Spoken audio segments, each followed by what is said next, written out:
Mississippi State Bulldogs over under win total of 6.5 wins, -120 to the over, -110 to the under. The non-conference is Memphis at Arizona, Bowling Green, and East Tennessee State. Draw from the East includes going to Kentucky and hosting Georgia. Woo! West Division draw at LSU, at Alabama, at Ole Miss, Texas A&M, Arkansas, and Auburn, all coming to town. Will Rogers was one of the most prolific quarterbacks in the SEC in the country last season. And Mississippi State under Mike Leach has created this, I would argue, a kind of high floor and spunky sort of dangerous proposition where I don't think any team on this schedule is going to look at Mississippi State as a certain win. We discussed for Georgia that when we did the same exercise for Georgia that we did for Alabama, where we think they're going to go 12-0. But if you're going to circle a game, what looks dangerous, then yeah, that game in Starkville in November is going to be one of them. So it's a team that you feel like could pop up and get almost anybody on the schedule, but yet with a over-under win total of 6.5, clearly we are not looking at a team that is going to be competing for an SEC West title. So how many of those games break Mississippi State's way? What are we doing at 6.5? I'm going over. Mm-hmm. I think Klang is going to catch some people by surprise this year. I look at their schedule. I see 2 losses for sure. Definitely. I don't mean just 2 losses overall, but they're going to lose at Alabama. And then they're going to lose at home to Georgia. I don't see them beating either of them. But there isn't another game on the schedule where I look at and say Mississippi State can't win that game. Like they get Texas A&M at home this year. They beat Texas A&M in College Station last season. They get Auburn at home. They get Arkansas at home. They get, LSU's on the road, but we just talked about LSU. No idea what the hell to expect there. That's not a game that you can just write Mississippi State off and say they're losing that game. Non-con Memphis, they're probably going to win that against the greatest one-win team in the country last year at Arizona. Probably going to win that. Bowling Green, you're going to win that. And then, ETSU late in the season, you're going to win that. So there's probably 4 wins right there. So the question is, can they go 3-5 in the SEC? Yeah.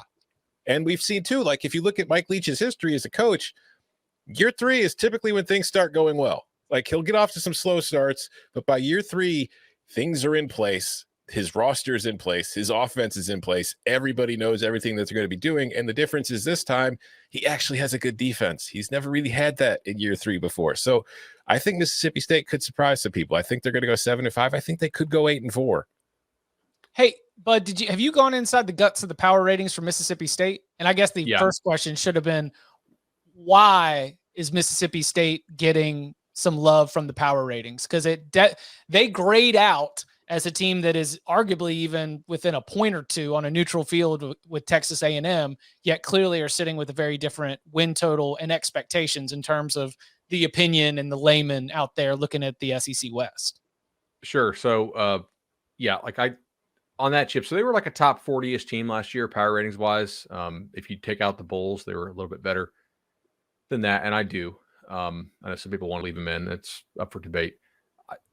The reason why you think they make a jump to top 20 this year, but their win total is still so low, is that they do have the 2 teams on the schedule that are considered the auto losses in the league in Georgia and Alabama. And they don't, sorry, Barton, have the 1 team that is considered an auto win for everybody who's not named Missouri in Vandy, right?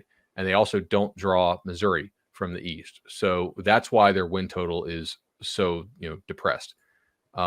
They also, like non-conference wise, at Arizona it's close to a lock, but it's not like totally out of the realm of the possibility that Mike Leach's team could lose a non-conference game out on the West Coast or something like that. But yeah, that's why. It certainly wouldn't be the first time a Mike Leach team lost to a Pac-12 team it wasn't supposed to. Correct. Didn't they get clipped by an FCS team one year up there too? Yes, early on. Eastern got them. I'm pretty sure it was. I'm still going over on this. It's like a small play. Like I would actually bet it. I do think if you're doing the returning production formula stuff, you need to like double adjust for the loss of Charles Cross. That's something that's not just going to be captured in how many snaps you lost on the offensive line. Like that guy's a first round pick at offensive tackle. But everybody else on this roster, with the exception of Cross, Mekhi Polk, and pretty much it. Like they lost Emerson and Peters in the back end. They get almost everybody else back. And it's a very veteran team. They can run more stuff with their DC, who I was going to give a lot of praise to, but now like I can't remember his name. That's Zach great on live Arnett. TV. Zach Arnett. Thank you.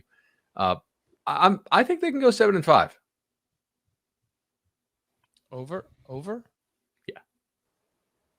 What are you guys doing with the Auburn game? Win. Home game, and it's Auburn. It's off a bye, and it's in Starkville. Yeah. I'm giving it to them. It's in November. I'm in such a toss-up in this one. I'll lean towards the quarterback. I think he's the second best quarterback in the league. So I'll go over.